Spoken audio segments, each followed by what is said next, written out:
After a year of hibernation, I have gotten back to this sweater I'm making for my granddaughter. Part of the reason, in fact a big part of the reason, is because it is her size right now. So I need to get it done so I can get it to her, otherwise she'll have outgrown it. When I stopped about a year ago, then I was right here.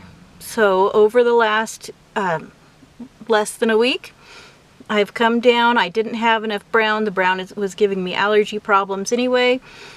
So I moved on to this yellow that I hadn't planned on using before. I was just going to do brown, but there obviously wasn't enough.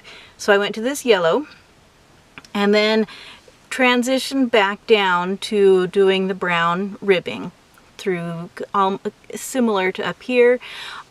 I wish I had done the 6-stitch repeat like I did up at the top instead of switching to an 8-stitch repeat that I thought would look nice, because here it's fine, but then I wanted to do the same down here, and this, if I had repeated this stitch, I think it would have looked better. It would have been more cohesive, but it still looks okay this way.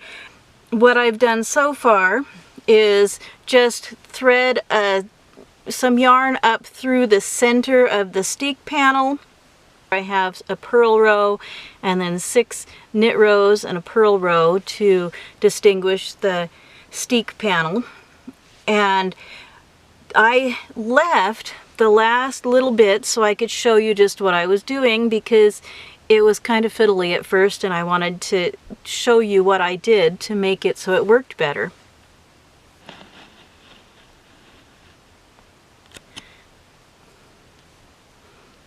I'm not going to teach you how to crochet it all right here, but I am going to just demonstrate what I did. Let me get in frame. Here we go.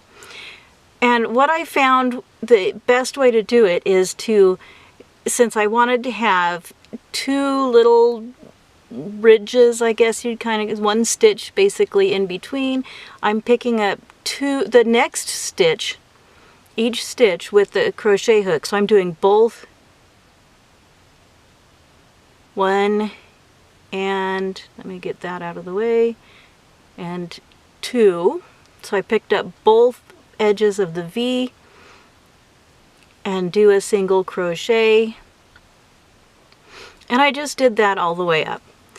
And I found that when I folded it over that stitch that I'm picking up, it made it a lot easier. And where I had 2 colors, it's a little bit more difficult to get through, but not that big a deal.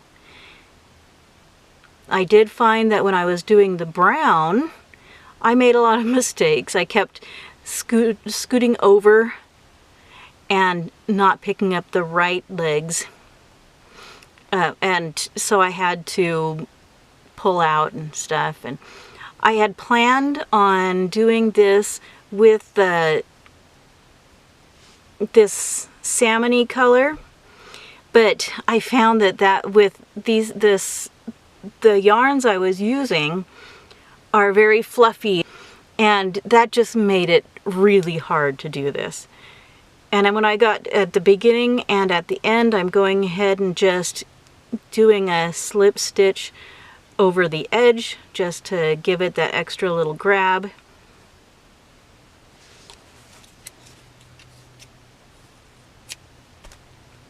And then I pull it through to keep it tight.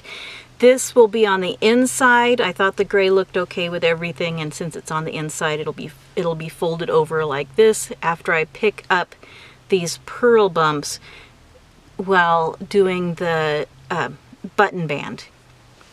So now let me zoom back out so that we can see the whole thing. I have my scissors here, and now I'm laying this out flat. I have an envelope here that I decided to slip inside just as an extra precaution to make sure I don't accidentally cut anything I don't want cut, meaning the back of the sweater. And then I just follow this one around. It probably would have been easier had I done it in a different color, but that was just what I'd grabbed. And I'm just going to cut right down the center of that stitch. This is my first time steeking. I don't know if I said that already. And so I've done a lot of studying on YouTube to do this, but I thought I would show it off.